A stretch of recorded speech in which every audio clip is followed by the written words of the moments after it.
The next person on the list was Owen Benjamin. And while it's getting a little later in the show, I'll start, but we might have to carry this over till tomorrow when Gavin comes in, because I know damn well that Gavin will want to talk about this too. There's a lot of, I don't know, miscommunication here. There's a lot of shit that I don't think people really understand. I was a fan of Owen Benjamin. I have been for years. Even when people started calling him crazy and not supporting him, I was supporting him. I love it.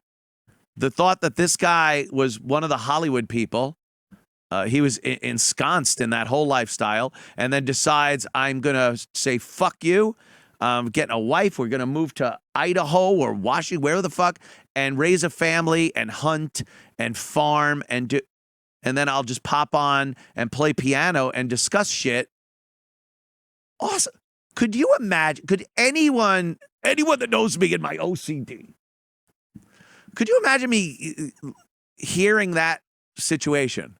Seeing someone go through that and adopt that new lifestyle and go, oh, what an asshole. Like my whole being is, holy fuck, that's awesome. Good for him. Good for him. And I did. That's what I said for years. I defy you to find a clip of me talking shit about Owen Benjamin, his wife, his kids, his life, anything. I fucking defy you. That doesn't mean popping up a clip of me discussing flat Earth and saying, I don't quite agree with that. There can be disagreements, but I never shit on the guy. I never said anything about him being canceled. And then the biggest thing, what he implied, or actually not even implied, accused me of, being responsible for Child Protective Services showing up at his house. He blames me for CPS showing up at his house and questioning him about the welfare of his children. And he traces it back. I had to go and try to find out what this was all about, because I know I've never said a bad word about him. I never mentioned his kids or anything. The most I mentioned was saying he seems like a really good dad. Like he's got a beautiful, I said he's got a beautiful family. Nothing. And then I'm watching him saying, and this Anthony Cumia, motherfucker, what's his name? Anthony, like he didn't know who I was. One of those trademark radio things that people do. And because of him, CPS came to my house. And I'm like, what? So it's traced back. Someone showed me a clip, and it was when Dave Landau was part of the show, and myself, and who was the comic? I don't even know. Sorry. But we were talking about flat Earth and flat earthers, and the fact that Owen had adopted this belief that the Earth is indeed flat, or at least not spherical. So as I'm talking about it, he says, the comic, the other guy, not Landau, the other guy, goes, wow, maybe CPS should go and check on his kids. He says that. I immediately go, no. I go, it's on the tape. I go, no. He's a great guy. He's got he's a good dad. His family. I never said anything bad about the fucking guy.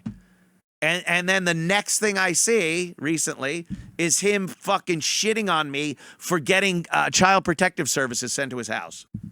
And his bears. Oh, dude, that is douchey. I'm sorry. Anyone that has like the name of their little community of podcast listeners. Didn't Opie do that for a while? The Pod Squad. Yeah, so, chat with the Pod Squad. Oh, I don't even know who this is. Chat with the Pod Squad. And Oh, the Bears. Oh, Bear this and Bear that just texted in, and I'm like, oh, the Bear thing is pretty douche. But it's what it is. Hey, if they support him and they got, might I say. So he rips me apart on this, and then he starts getting on Gavin about the prank Gavin did about the raid at his studio before Labor Day vacation. I didn't even comment on that. People are like, Anthony, what happened? Like, oh, let me text him. I'll find out. I never posted another thing. That was it. I wasn't going to blow up his spot, but I wasn't going to, like, yeah, I just spoke to the police. And it's Gavin's bit, whatever he wants to do with it. I'm not going to go, oh, I thought he was on vacation. But I'm also, not going to get in there and go, wow, I just was visiting him at the prison. I said, oh, I'll text him. I'll find out. And then I just never fucking said anything else. And Owen gets on his show and just starts ripping Gavin apart for a prank that amounted to, it means nothing. Whether you like it, hate it, enjoyed it, didn't think twice about it, there's no reason to get unbelievably angry about it. And Owen, now Owen is different than John. He's different than Opie. Let's review. John is, Opie is and mentally ill. Owen is very smart and mentally ill. So there's some crossover. But Owen is not a dumb guy. So anything he does, I will never shove off as him being too stupid to know what he was doing. Just ain't going to happen. I think he knows everything he's doing. Why he would light up Gavin like that and criticize Gavin about something, you could say, dude, that sucked, whatever. But he tried to make it into some grifter money grab thing. Like he's just doing this for money. It's like, what? I remember years ago, the O&A show would be going on vacation, and we would do something. But I just click, and the mic goes off. And then, what was that? What was that? It's a thing. It's just a thing. And he lost his mind. Owen just lost his mind over this. Like, he took it as a personal insult and just started shitting all over Gavin, who apparently is one of Gavin's friends, was up until that moment. He posted a text conversation between himself and Gavin about this. And then made a whole big thing about spilling the beans. There it is. Prank, don't tell. You're going to reveal it's a prank? Because I have friends writing blogs about it. The blue text is Owen. Never. Gavin goes, never going to expose it. So you're just going to pretend the FBI raided your studio. Tons of people are texting me, freaking out. I never said they did. It's one of those things. He never said that. He just left this ambiguous ending of his show before he went on vacation. Again, like it, hate it, it's what it is. For Owen to get that personally invested and offended by this, and then post the text, and he goes, did you spill the beans? And then Owen did this whole thing about spilling the beans. There it is. You really want to run cover for this scam? This is, yeah. Everyone takes screenshots of this dude because, believe me, they'll age like mold. A bit has a punchline that arrives. A scam is a lie that's never revealed. Here's the receipts. Yeah. Now, the fact that a bit has a punchline with an ending and a scam doesn't. So Josh Denny got involved, and he just tries shitting all over Josh. Josh is like, how about you go fuck yourself? Josh don't care. Josh is, he's like me. Whatevs. I'm canceled already. Go fuck your mother. So I start getting into this rabbit hole of Owen Benjamin. Now, all I've ever known about Owen was he was part of the Hollywood thing, comic, classical pianist, very talented. And then he left and went into the sticks and lives his life and talks about shit that's going on in the world. Then I find this fucking Beartaria thing. Beartaria, yeah. Back in 2019, Owen decided out of nowhere, it looked like he just came up with it on his show. But again, he's a very smart guy. So I don't think anything's an accident with Owen Benjamin. He goes, oh, dude, if everyone out there gives me $400, I can buy this giant plot of land and put cabins on it. And here's everything he said, like shooting ranges, homeschooling, fishing classes, hunting lessons, how to make clothes, how to farm, how to build structures. It's going to be this great thing. And if you contributed $400, you could come on anytime you want. Just show up and you'll have a cabin to camp in. It's like this utopian society of bears. Beartaria, they're calling it Beartaria. And it's like, okay. And this went for a while. Now, you talk about a bit without a punchline being a scam. This guy did this for a while. This went on for years, dude. And then it started becoming apparent to him that this was illegal. He's raising money. He's going to buy a plot of land. There's no real expectation to the investment. He goes, it's not investment. And then he had to start saying, it's not investment. It's donation. You're donating to me. I will buy this. This will be mine. But we're going to have shooting ranges. We're going to have fishing. And you're all invited. It's going to be great. So then he didn't raise the $2 million that he needed, but he raised, I think, a couple of $100,000. People sending him checks and all kinds of ways of getting him money. When he got as much money as I think he knew he was going to get, and he couldn't milk any more out of it, he bought a 10-acre plot of land. It's his. No one else owns this. And the community around it said, yeah, this isn't commercial property. You can't just put cabins and have people stay there. So he had to pull everything back. And there wasn't any camping. There wasn't any fucking shooting range, homeschooling, fishing, teaching of making clothes and farms. It was a big front sell to get all this money up front. And then the classic bait and switch happened where, hey, this is my property. I told you it was. I told you this is a donation. I'm not saying you're able to come up. If people just show up, you're going to be arrested. Like, you can't just show up. He started really backpedaling on this thing. And I'm like, so Gavin leaves for vacation and leaves this ambiguous ending that someone may have walked into his studio and interrupted the end of the program.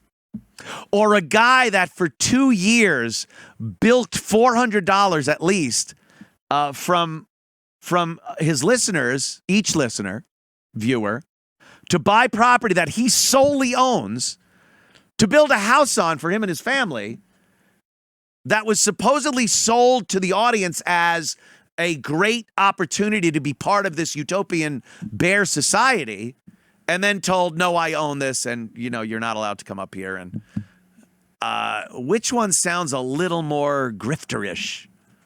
And then he talks about projection. Like, oh, the projection of people, they tell you you're doing things when it's actually them doing it and trying to project it. It's like, yeah, that's what you did.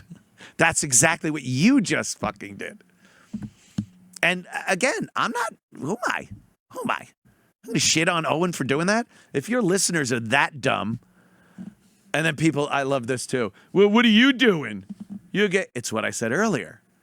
It's payment for a service, for something you're giving people. If people are entertained by Compound Media and pay a subscription price, that's a fair exchange of goods, services, and money.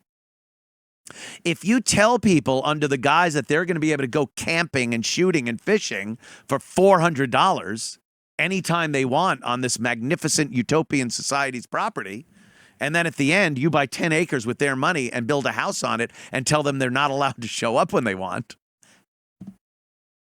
Man, it's a little more shady than I think Owen's admitting to. And again, Owen doesn't fall into the stupid category. He's very smart. So I will not take this as a dumb error that a moron made, thinking, you're raising money for chemo for someone on your own PayPal account. Owen knows what he's doing. Owen's another guy. Look, he's living out in the sticks, but he's got a family. He needs money. And how does he make it? Through his podcast, Patreon, things like that. If you all of a sudden come up with this idea that you're going to ask your listeners for $400 each to build this amazing place, and you talk about it to them and get them pumped up into a froth that it's going to be this amazing place where we can all hang out, and then it's literally 10 acres of your land that you build shit on for you, and then say that you're not allowed to come up. Come on, Owen. Jesus Christ. And I will never take a flat earther seriously. Sorry. I guess Nick Fuentes was friendly, at least, if not friends, with Owen. And then Nick was talking about him one night, and he goes, yeah, no. Someone brought him up in the chat. And Nick goes, no, I like Owen. He's a good guy and everything. He goes, I don't agree with everything he says. But, and then Owen gets on the next day and just rips Nick apart. You hear what he meant by that? When he goes, I don't agree with everything he says. He's saying, and then in his head, he comes up with this weird, convoluted reason why I don't agree with everything he says means this man's a mental patient that should be put away and never heard from again. He really is paranoid. This is paranoia. And he did the same thing with me. He said, Anthony said this and that, and what that means is he thinks I shouldn't have the ability to say what I say. Really, me? I'm the one that says I totally believe Stuttering John and Opie should have a right to say whatever they want. But you, for some reason, you're the line. It's grandiose thinking. It's paranoia. It's narcissism at its greatest. He is like, it works good for broadcasting. I'll tell you that. He's doing a show, and again, the narcissism, it's great for broadcasting. It makes for fun, entertaining, compelling character. But, Owen, honestly, find one fuck thing I've ever said on the show before today that would have led you to believe I had any problems with you or the way you lived your life or what you said or being outspoken or your kids or anything. Like, I would fucking talk about Child Protective Service. I don't give a fuck. Do you know people without kids don't ever think of Child Protective Services? I don't care. I'm not even thinking about it. And if a comic said an aside on the show and I literally took time to make sure that was corrected, how am I the fucking piece of shit that got CPS sent to your house? Answer those things. Don't just go on now your show with a rebuttal of, this guy says. No, answer that. Answer that, Owen. Can you do that? I doubt it. Well, that was our, well, I'm sure we'll talk more about Owen tomorrow with Gavin. But that was our mentally ill, genius mentally ill segment. I hope you enjoyed it.